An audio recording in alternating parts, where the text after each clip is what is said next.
I mean, he actually has 6 gateways. What the? Wow, he is really going for it. So he is not messing around. He's going to go for 6, 7, 8, 9, 10. So once these are done, he's going to have 10 gateways. I presume he's going to go ahead and turn them all into warp gates.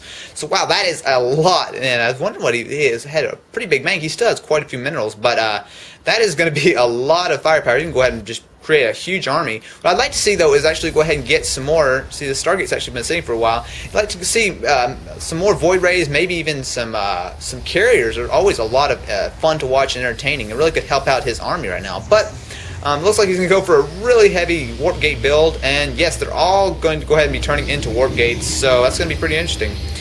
So go ahead and actually... Oh, there we go. So they're actually going to go ahead. So these units are going to back off and go ahead and clear off these overlords. See here. Got to actually have a bunch kind of chase that warp prism in there. So I must have missed a little drop here.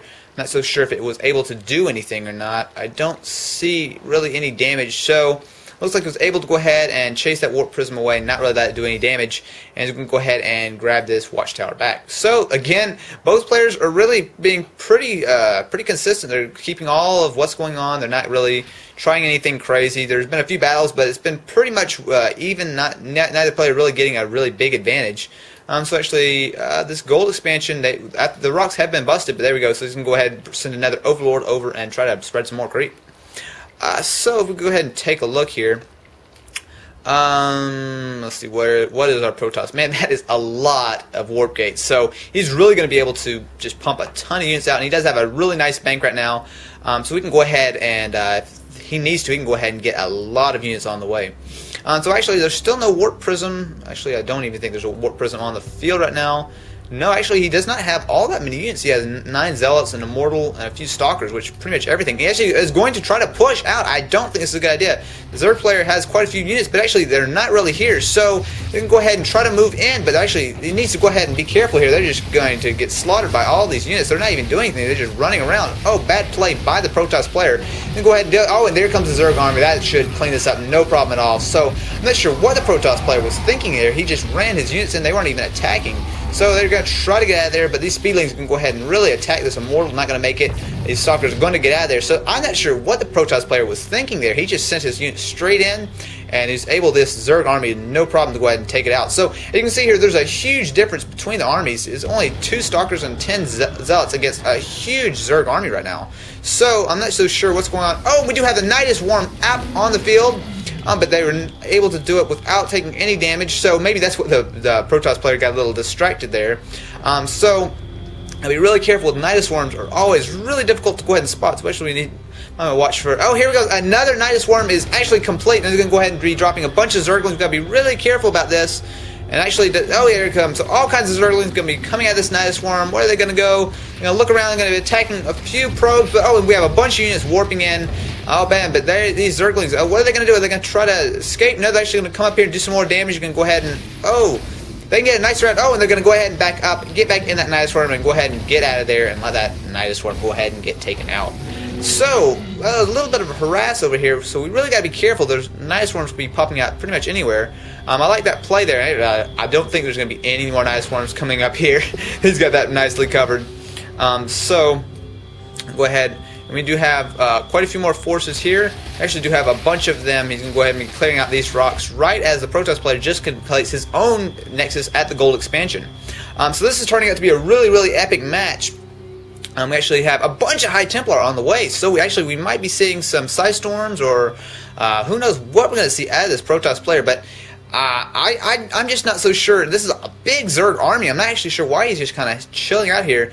He does have this watchtower. He does have just one Zergling there. I almost think that right now, if the Zerg player pushes in, I mean, there's not a whole lot on the field. I mean, yeah, this is actually a pretty decent army. Yeah, so actually, I think...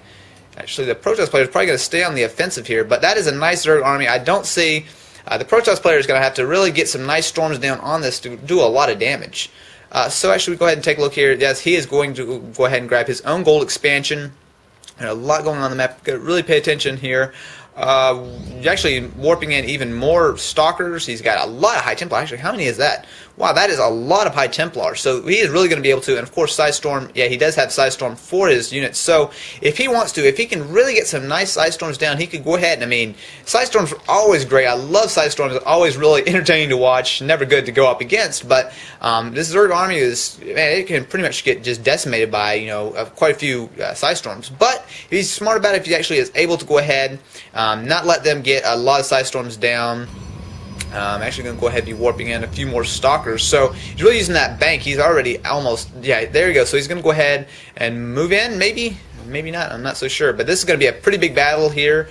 I know both armies, actually, if we take a look here at the supply count, 140 under 132, so actually both armies are about the same. We actually do have a few infestors, but for the most part the Zerg player is content to go ahead and just stick with some Hydras, some Roaches, and there are some Zerglings in there as well, I believe, so kind of hard to tell, so many of them just all bunched up. Yeah, I do see some Zerglings in there. So actually, yeah, it looks like the Protoss player is ready to go ahead and move out, so this should be a big battle here. Actually, maybe not. Man, I'm just waiting for it. This is, both players are getting bunch out, and actually these drones are going to be going ahead and transferring, and actually the Zerg player is going to go ahead and grab another expansion, so he actually is going to have 1, 2, 3, 4 expansions here. Well, he really needs to focus more on getting this gold up and running, and there we go, we do have a few drones here. So actually now it looks like the Protoss player is going to move out, actually going to kill a couple creep tumors along the way. I'm interested to see if the Zerg player is ready to go ahead and face this army. Actually, nice play, he does have these High Templars in the back, let all these Zealots and Stalkers go ahead and take all the damage. Actually, nice fungal growth there, really stopping all these units in their tracks. So both of these armies are going to go ahead and stare each other down, and it looks like they're going to engage. Nice Psystorm, 1, 2, 3.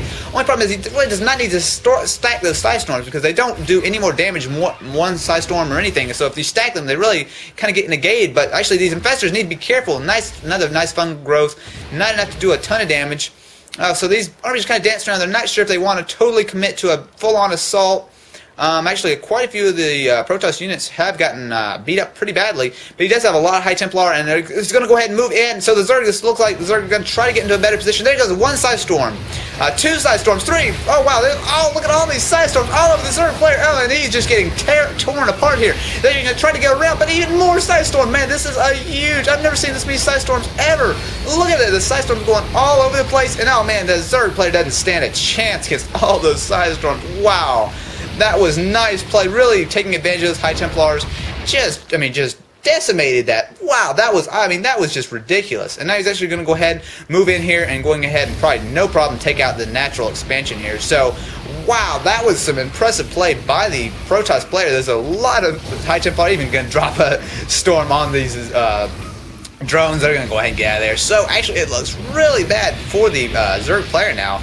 Actually, going to go ahead and even morph a bunch of these into Archons. So wow, so this hatchery is definitely going to go down. And I'm not so sure. We do actually have a bunch of Ultralisks on the way. I'm going to go ahead and yeah. So these Archons. Oh, look at that one. That has 12 kills.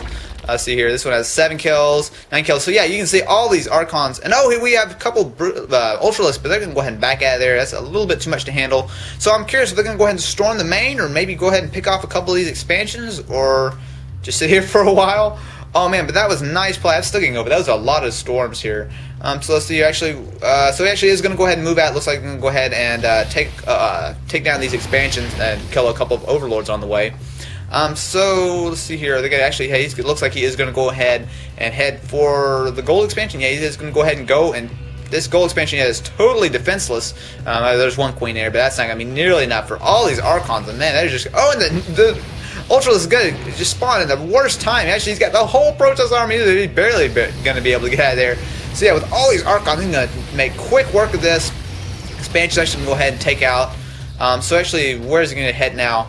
So yeah, this looks really, really bad for the Zerg player. I don't think he has a whole lot, although he does have a pretty decent army, so they're going to go ahead and engage, and these Ultralisks are going to go ahead and beat. Oh, and there's a 1 swarm going down. These Ultralisks are doing a lot of damage, but these Archons are really, really tough. They're actually going ahead and taking a lot of the damage. 1 Archon falls, and oh, and now they're going to try to get us around, but it might be too late. The Archons are just really just melting away everything in the path. You can have some nice force fields, kind of hold everything back, and those looks like, yeah, the Protoss player with all these Archons is going to be able to finish everything off.